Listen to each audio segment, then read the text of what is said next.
Good morning everybody, you're just in time for coffee here at Tsenze Rustic Camp in the Kruger National Park. It's about 6 o'clock in the morning, most of the camp is still asleep, and I'm here to do a review video for my Kruger National Park series. But I thought what a wonderful opportunity to show you a few new overlanding products that I've added to Tom Cruiser with my upcoming Kalahari trip in mind. Now for those of you that watched the video about my Zoo campsite in Mapungubwe that I posted a few weeks ago, will remember that I said this. I also like this little bit of extra space in the front because it allowed me to strap down a second table along with my ground sheet. And I think what I'm going to do in the future is have a nice big canvas bag made that fits all my chairs, and I'll strap down that there as well so it doesn't take up space in the back. And here it is, folks.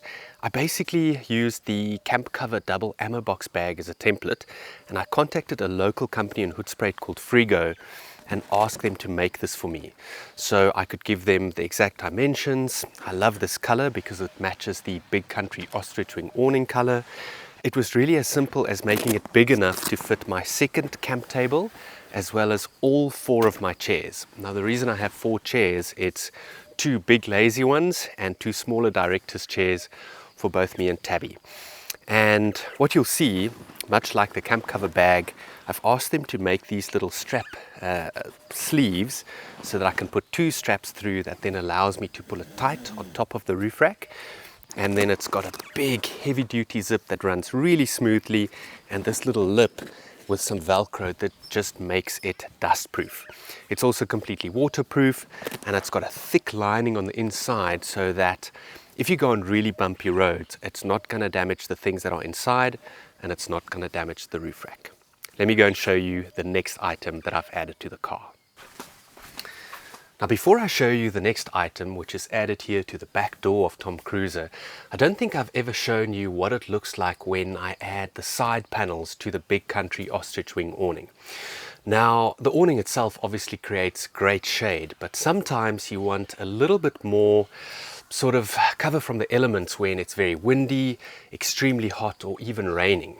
Now yesterday here at Tsenze there was a very strong wind, so I decided to put the one panel on the back, this one on the side, and it just allowed me to create this lovely little cozy space to sit and work. Now you can add 4 panels to the awning to make a complete little room here. One of them has a window, as you can see here behind me, that I can roll up, and another one of the panels actually has a door in it as well. So it really creates a tent right around the car.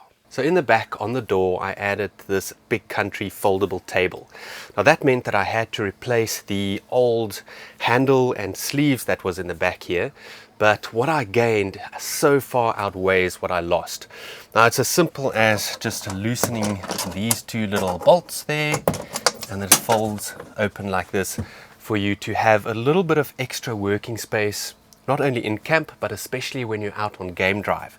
Obviously, when I'm out on drive, I don't necessarily always take my big tables with. I just leave that in the campsite, and this allows me some space to put my little gas stove and make my coffee when I'm at a picnic site or somewhere else in the bush. Now last but by no means least, I have finally also gotten my hands on a portable power bank. Now this one specifically is the Bluetti EB70, and I've done a full review on it, which I'll link to at the top, so do go and check that out if you want to learn more about it. But just very briefly, it's got a large 716 watt-hour lithium battery in it, and it's got a 1000 watt inverter. And what that allows me to do is to keep my laptop, camera batteries, GoPro batteries, and all those items fully charged here in camp.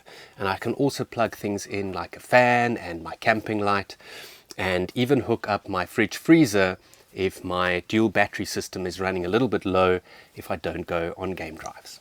Guys, I hope you enjoyed this short little update. A massive thank you to my patrons as always. For those of you that haven't seen it yet, go and check out my Patreon page by following the link at the top of the video description. And please, as always, if you have any questions about the products that I use when I overland, please ask it in the comments down below. The next time I see you will probably be in the Kalahari Transfrontier Park. Until next time.